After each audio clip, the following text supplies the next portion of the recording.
ನಮಸ್ಕಾರ. Last rainy ಸೀಸನಲ್ಲಿ ಮಳೆ ಬಿದ್ದಂಥ ಕಾಲದಲ್ಲಿ ಪೂರ್ತಿ ಪ್ರಮಾಣದಲ್ಲಿ ನೀರು ತುಂಬಿತ್ತು. ಆದರೆ ಈ ಗಂಗಶೆಟ್ಟಿ ಕೆರೆಯಲ್ಲಿ ಇವತ್ತು ನೋಡೋದಾದರೆ ಬರೀ ವೀಡ್ಸ್ ಎಲ್ಲ ಬೆಳ್ಕೊಂಡಿದೆ ಕೆರೆ ಒಳಗಡೆ. ಈ ಕೆರೆಗೆ ತುಂಬ ಧಕ್ಕೆ ಆಗ್ತಾಯಿದೆ. ಇದು ಇಲ್ಲಿ ನೋಡ್ಬೋದು, ಜೊಂಡು ಇವಾಗ ಸ್ಟಾರ್ಟ್ ಆಗಿದೆ ಎಲ್ಲ ಬೆಳೆಯೋಕ್ಕೆ. ತುಂಬ ಚೆನ್ನಾಗಿತ್ತು ಇಲ್ಲಿ ನೀರೆಲ್ಲ ತುಂಬಿಕೊಂಡು. ಬಟ್ ಇವಾಗ ನೋಡೋದಾದರೆ ವೀಡ್ಸು ಒಳಗಡೆ ಬೆಳೆಯೋದ್ರಿಂದ ನೀರು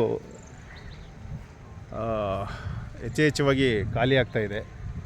ಸೊ ಆದ್ದರಿಂದ GBA ಅಧಿಕಾರಿಗಳಲ್ಲಿ ನಾನು ರಿಕ್ವೆಸ್ಟ್ ಮಾಡೋದೇನೆಂದರೆ, ಈ ವೀಡ್ಸ್ ಏನಿದೆಯೋ ಅದನ್ನೆಲ್ಲ ಕ್ಲಿಯರ್ ಮಾಡಿಕೊಡ್ಬೇಕು. ಸೊ ಆವಾಗ ಕೆರೆಯಲ್ಲಿ ನೀರಿನ ಪ್ರಮಾಣ ನಿಲ್ಲುತ್ತೆ, ಅಂತರ್ಜಲನೂ ಹೆಚ್ಚಾಗುತ್ತೆ. ಇಲ್ಲಾಂದರೆ ಈ ಜೊಂಡೆ ಜಾಸ್ತಿ ನೀರು ತಗೊಳುತ್ತೆ. ಸೊ ಧನ್ಯವಾದಗಳು. Team save Gangashetti lake volunteers.